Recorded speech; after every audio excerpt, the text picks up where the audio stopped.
Hello बच्चों, कैसे हो आप सब लोग। मैं ज्योति, आपकी हिंदी वाली मैम, आज फिर आई हूँ आप लोगों के सामने एक नई क्लास, एक नई चैप्टर के साथ। आज की जो हमारी क्लास है, क्लास 12 बुक है हमारी अंतरा भाग 2। हमारी वीडियो देखने से पहले हमारे चैनल को लाइक एंड सब्सक्राइब जरूर कर दें। इस बुक का ही चैप्टर है भरत राम का प्रेम। भरत राम का प्रेम, ठीक है। इस चैप्टर के बारे में हम जानेंगे। तो देखते हैं इसमें जो भरत राम के प्रेम में ये क्या कहते हैं, रामचरितमानस से ये चैप्टर लिया गया है। तुलसीदास इसके रचयिता हैं, ठीक है। तो देखते हैं, आप भी बुक अपनी बुक ले लेंगे, मैं भी बुक से पढ़ा रही हूँ, हमारे साइड में स्क्रीन चलती रहेगी, उसमें हम देख लेंगे। पुलकी शरीर सभा भय ठाड़े, नीरज नयन नेह जल बाड़े। ठीक है, देखिए ये जो चौपाई है ये उस समय की है जब क्या है कि राम और सीता लक्ष्मण वनवास चले जाते हैं। उनके जाने के बाद जब भरत को पता चलता है तो भरत इस दुख में, और उसको एक और दुख हो जाता है कि सबका जो करता धरता जो है वो मेरी माँ केकई है, क्योंकि केकई ने जो दशरथ से 2 वर मांगे थे, उन वर के ही स्वरूप ये जो राम लक्ष्मण सीता जी है ये वनवास गई थी। ठीक है, तो देखते हैं भरत जी मुनि वशिष्ठ को लेकर और भी मुनियों को लेकर राम जी के पास जाते हैं, और वहां पर फिर ये कहते हैं, क्या कहते हैं वो देखेंगे। पुलकी शरीर सभा भय ठाड़े। पुलकी होता है जर्जर, मतलब कमजोर, ठीक है। पसलियां भी दिखे, कमजोर शरीर में, शरीर सभा भय ठाड़े, कमजोर शरीर वाले भरत जी यहाँ पर खड़े हैं। कमजोर कैसे हो गए? राम लक्ष्मण के वियोग में, ये सुनकर के वो वनवास चले गए। नीरज नयन नेह जल बाड़े, ठीक है, कि मतलब अब वो पूरी सभा में भरत खड़े हो गए हैं और उनके नयन से, नीरज नयन नेह जल बाड़े, और उनके नयन से इतने आंसू बह रहे हैं मानो बाढ़ आ जाए। कहन मोर मुनिनाथ निबाहा, एति ते अधिक कहो मैं कहा। ठीक है, भरत जी कहते हैं कहन मोर मुनिनाथ निबाहा, क्या मेरे मुनिनाथ ने तो सब चीज कह दी है। एति ते अधिक कहो मैं कहा, तो इससे अधिक अब मैं क्या कहूं। मैं जाना निज नाथ स्वभाव, कि मैं अपने नाथ का, अपने राम का, अपने भ्राता का, भाई का स्वभाव जानता हूं। अपराधियों पर कोह न कहूं, कि वो तो अपराधी पर भी क्रोध नहीं करते हैं। मोह पर कृपा सनिहो विशेखी, ठीक है, विशेखी मतलब अनोखी, कि मुझ पर तो उनका जो स्नेह है, उनकी कृपा अनोखी हमेशा से ही रही है। खेलत सुनी न कभू देखी, कि खेल में भी खुनिस, खुनिस मतलब होता क्रोध के, खेल में भी उन्होंने मुझ पर कभी क्रोध नहीं कहा है। भरत कह रहे ये राम जी के लिए। शिशुपन ते परिहरेउ न संगु, कि शिशुपन से, बचपन से ही मैं कभी इनसे अलग नहीं हुआ है, अपने भाई से, राम से मैं बचपन से ही इनके साथ हूँ। कबहु न कीन मोर मन भंगु, कि कभी भी इन्होंने मेरे मन को भंग नहीं किया है, मुझे दुखी नहीं किया है।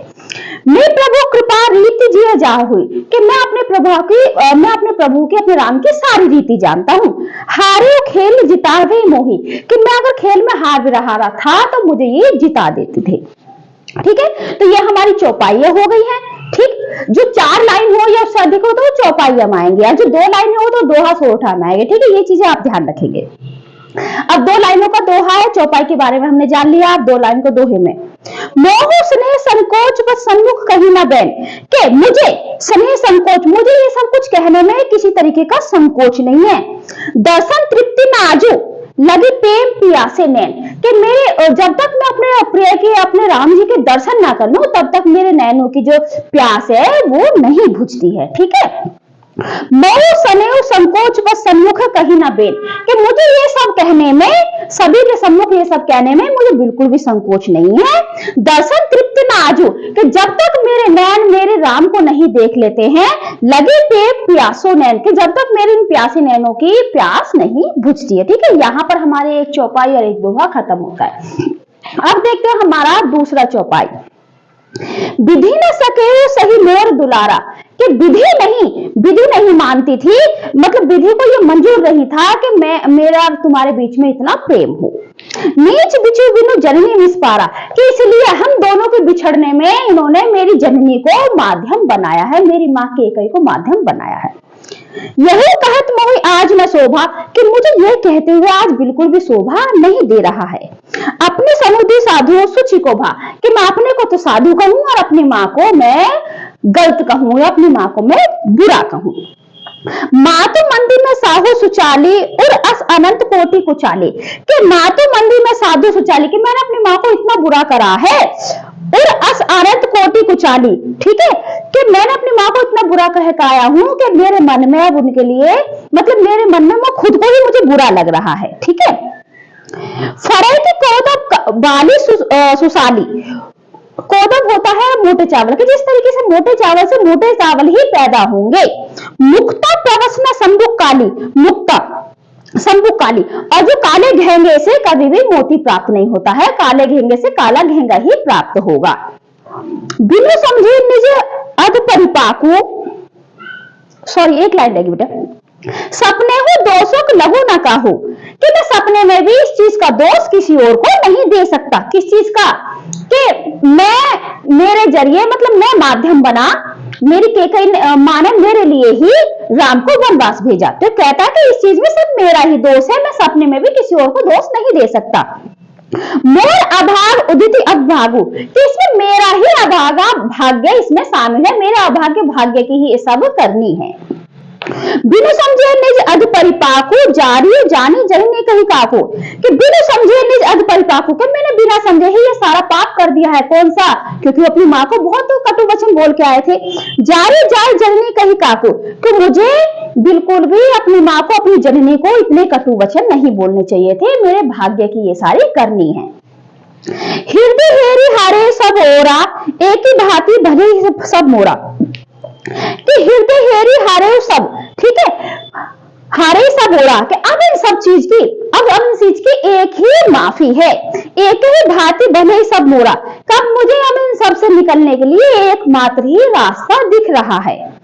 गुरु गोसाई साहिब से रामू, के जो मेरे गुरु हैं, जो गोसाई हैं, मेरे जो सीए हैं, जो राम हैं, लावत मोहि नेक परिणामो, क्या मुझे यही इसी चीज से मुझे अब नेक मतलब किनारा दिला सकते हैं, ठीक है। यहाँ पर क्या हो रहा है इन चौपाई में, भरत सब चीज की करनी, सब चीज को अपने ही भाग्य को दोष दे रहे हैं और कह रहे हैं कि भगवान ने नहीं चाहा, मतलब ये क्या था, हाँ विधि नहीं चाहती थी कि हम दोनों में इतना प्रेम रहे, इसलिए उन्होंने मेरी माता को माध्यम बनाकर हम दोनों को बिछड़वा दिया, ये मेरे ही भाग्य का दोष है, इसीलिए मैं अपने भाग्य के दोष को, मैं किसी और को इस चीज का दोष नहीं दे सकता। अब मैं अपनी माँ को इतने कटु वचन बोल के आया हूँ कि मैं उस चीज के लिए क्षमा मांगता हूँ। अब इन सब चीज का पछतावा हो रहा है मुझे, इन सब चीज से मुझे एक ही चीज निकाल सकती है, वो है मेरे श्री राम, ठीक है। अब इसकी दो लाइन का दोहा देखते, साधु सभा गुरु प्रभु निकट कहूं, सुते सती भाव, ठीक है, कि मैं यहाँ पर सभा में जो साधु है, गुरु है, प्रभु है, इन सबके निकट में कहना चाहता हूँ, सभी के समक्ष में कहना चाहता हूँ, प्रेम प्रपंच झूठ फुर जाने मुनि रघुनाथु, कि मैं जो ये बोल रहा हूं प्रेम प्रपंच की झूठ फुर जानू, कि मैं ये सब चीज बोल रहा हूँ, इसमें कोई प्रपंच नहीं है, ये सत्य है। जाने मुनि रघुराहु, और इन सब चीज को जो मेरे मुनि है, जो मेरे राम जी है, वो चीज को जानते हैं, ठीक है। तो यहाँ पर हमारे दो चौपाई और दो दोहे पूरे होते हैं। अब देखते हैं इसकी तीसरी चौपाई क्या कहती है, ठीक है।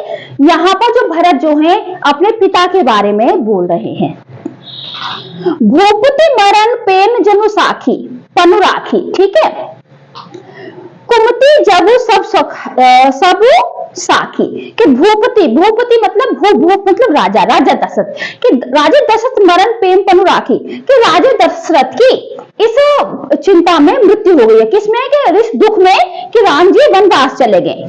जननी कुमति जबु सब साखी, और इस सब की जो करनी वो माता केकई है, इस सब को पूरा जग मतलब पूरा राज्य जान रहा है, सब जान रहे। देखी न जाही बिकल महतारी मतलब उसकी जो अन्य दो माँ थी, बिकल मतलब दुख, क्या अब मुझ पे इन महतारियों का, अपनी माओ का, दोनों का दुख नहीं देखा जाता। जब ही दुमा जरपुन नर नारी, कि इस सब चीज को हमारे राज्य के नर और नारी सब जानते हैं। क्या जानते हैं? कि जो हमारी दोनों माताएं हैं वो बहुत दुखी हैं, उनका दुख नहीं देखा जा सकता, और इस दुख में ही राजा दशरथ की मृत्यु हो गई है, और इस सब का करता धरता, इस सब की जो कार्य करनी है वो माता केकई है, और इस चीज को सब नर और नारी जानते हैं। मही सकल अनरथ कर मूला, सो सुनी समझी सही सब सूला, ठीक है, कि मही सकल अनरथ सब मूला, कि इस सब की जो जड़ है, ठीक है, इस सब की जो जड़ है, सो मुनि समझी सही सब सूला, इस सब की जो जड़ है वो केकई माता है। ठीक है, ये अब इन सब चीज को जानते हैं। सुने बन गनो कीन रघुनाथा, कर मुनि वेश लखन सिय साथा। ठीक है, कि जब मैंने सुना वन गगनों के वन चले गए हैं किन्हीं रघुनाथा, रघुनाथ जो श्री राम जी वन चले गए, करे मुनि वेश लखन सिय साथा, और मुनि का वेश भरकर लखन और सीता भी उनके साथ चले गए हैं। बिन पन्हे पदी पाए। ठीक है, बिन पन्ही ने पैया दे पाए, कि वो बिन मतलब पैरों में बिना चप्पल के ही वहां पर चले गए हैं। संकुरो साखी रहे हो यही गाहे, कि संकुरो मतलब वहां की जो झाड़ियां हैं, वहां के जो कंकड़ पत्थर है, उनसे साखी रहे हो यही घाए, तो वहां से इन पैरों में, इनके पैरों में घाव हो जाएंगे या हो गए हैं। बहुरे निहार निषाद सनेहु, कि जब मैं उनको ये सब देखने के लिए आया, और जो निहारी मुझी जो थे वो निषाद मतलब सनेहु जो मुझे प्रेम कर रहे थे, पुलिस कठिन और भरे ना बेहू, मुझे उनका ऐसे सम्मान करना भी, उनका प्रेम करना भी नहीं भा रहा था। कब? जब इन्होंने सुना कि राम जो है वो बिना चप्पल के ही और मुनि का वेश धारण करके लखन और सीता को साथ लेकर वन चले गए हैं। अब सब आंखें देखी आई, कि जब इन सबको ऐसा देखते हुए वन में, जब इन तीनों को मुनि के वेश में भरते हुए, मुनि के वेश में आते हुए देखते हैं, जीवित जीव, जो जीने वाले, जो जीवित जीव हैं, जड़ सब सहाय, वो सारे जड़ हो जाते हैं। जड़ मतलब वो पत्थर बन जाते हैं, ताकि इनको कुछ चुभ ना जाए। जिन्हें निरखी मग सापिन बिछी, अब जिस मार्ग से सापिन बिछी, जिस मार्ग से राम और सीता और लक्ष्मण आते हैं, वहां से सांप और बिच्छू अपना रास्ता त्याग देते हैं। तजे विषम विषु तापन छीनी, और अपने विष को वो त्याग देते। क्या है देखिए, जब वन में देखते हैं कि राम लक्ष्मण सीता आ रहे हैं, तो उनको देखकर जो बिच्छू और सांप थे वो अपना रास्ता बदल देते हैं और अपने जहर को त्याग देते हैं, ताकि हमारे जहर से राम जी को नुकसान ना हो जाए। और जो जीवित जीव है वो भी सब जड़ अवस्था में आ जाते हैं, ताकि हमसे राम जी को नुकसान ना हो जाए। ठीक है, यहां पर हमने ये जाना। इसमें क्या है, इसमें भरत जो है वो बता रहा है कि राम जी के जाने के दुख में जो दशरथ की मृत्यु हो चुकी है, दोनों महतारी बहुत ही ज्यादा बिलख रही है, उनका दुख हमसे देखा नहीं जा रहा है। जो प्रजा की सारी नर नारी है सब इस बात को जानते हैं, सब दुखी है कि इन सब का कारण केकई माता है। ठीक है, और जब मुझे पता चला कि राम लक्ष्मण सीता मुनि का वेश बदलकर वन में चले गए हैं, तो मुझे जो ऋषि निषाद का जो स्नेह था वो भी अच्छा नहीं लगा। और जब उन्हें देखकर वन में राम लक्ष्मण को देखकर क्या होता है, सारे जो जीव जंतु हैं वो अपने बिच्छू और सांप अपना रास्ता बदल देते हैं और अपना जहर त्याग देते हैं, और जो जीवित चीज होती है वो जड़ हो जाती है, ताकि हमारे छूने से राम जी को कुछ कष्ट ना हो। ठीक है, अब देखिए ये दो लाइनों का दोहा देखते हैं। तेई रघुनंदन लखनऊ सिया। ठीक है, कि तेई मतलब जो, रघुनंदन मतलब राम, लखनऊ मतलब लक्ष्मण, सिया मतलब सीता, इन तीनों के साथ अनहित लागे जाही, जो भी बुरा करेगा, क्योंकि ये अच्छे लोग थे, तो अच्छे लोगों के साथ जो भी बुरा करता है, भरत जी कह रहे हैं, तासु तने तज दुसा। ठीक है, उन्हें दुख दे सहावस काही, उन्हें अवश्य ही दंड मिलता है। ठीक है, जो अच्छे लोगों के साथ बुरा करता है उन्हें अवश्य ही दंड मिलता है, इसलिए मुझे भी अवश्य ही दंड मिलेगा। यहाँ पर हमारे जो है ये चौपाई और दोहे खत्म होते। अब इसी में दो पद दिए हुए हैं, इन पद को भी हम देख लेते हैं। ठीक है, जननी निखरती बाण धनुइया। ठीक है, जननी मतलब कौशल्या, माता जननी निखरती बाण दहुरिया। अब क्या है, जब माता भाई राम लक्ष्मण सब चले गए हैं और फिर भरत भी छोड़कर चला गया, तो इसी दुख में अब क्या करती है, तो जननी जो थी वो निखरती बाण धुनिया, तो वो देखती है छोटे छोटे बाण और धुनिया, जैसे छोटे बच्चों के खिलौने होते हैं, तो ऐसे राम जी के अपने खिलौनों को देखकर, अपने धनुष बाणों को देखकर वो देखती है।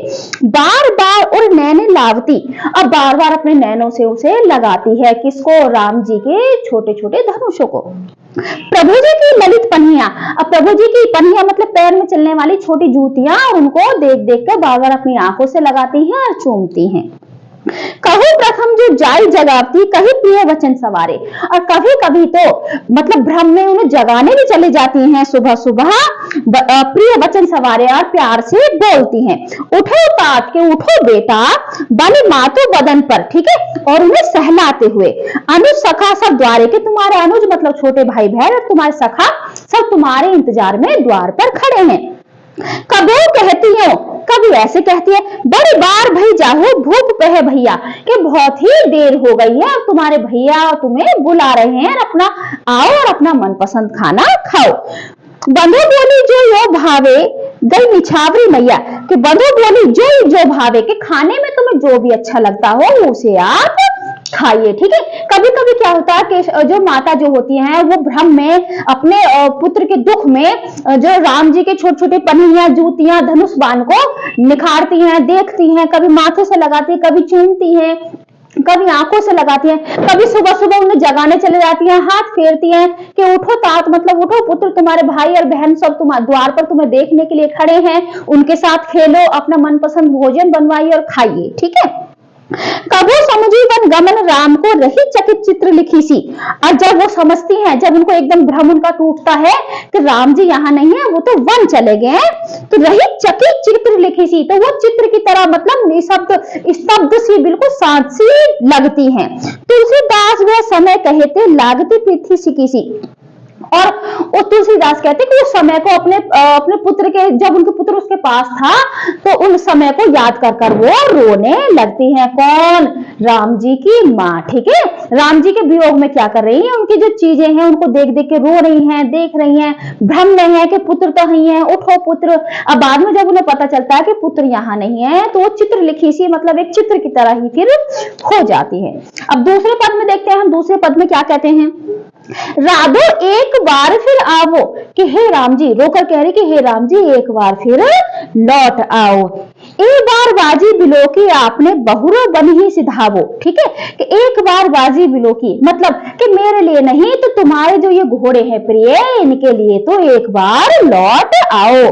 ठीक है, जी पर प्यारी पोखी कर पंकज वार वार पुचकारे, जिन्हें तुम प्यार मतलब प्यार करते थे, पोखी मतलब देखते थे, कर पंकज वार वार पुचकारे, कमल जैसे हाथों से बार बार पुचकारते थे उन घोड़ों के लिए, तो अब आ जाओ।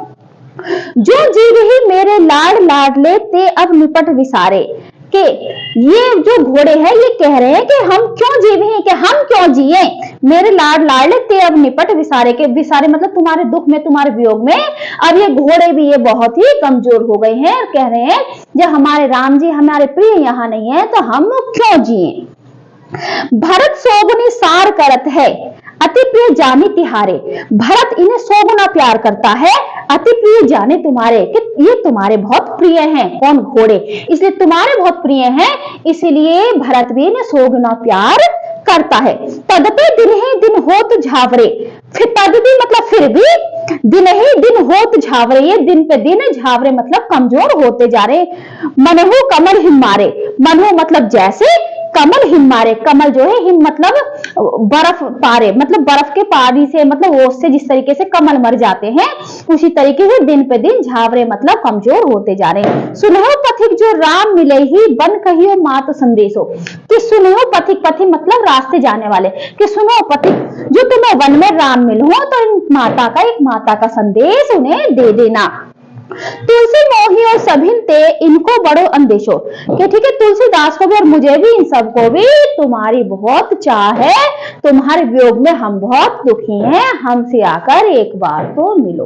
ठीक है, यहाँ पर हमारा राम भरत प्रेम का चैप्टर, इसकी जो चौपाइयां हैं, इसके दोहे हैं, इसके पद हैं, वो यहाँ पर खत्म होते हैं। नेक्स्ट टाइम फिर हम हाजिर होंगे एक नई वीडियो, एक नए चैप्टर के साथ। ओके बाय बेटा, टेक केयर।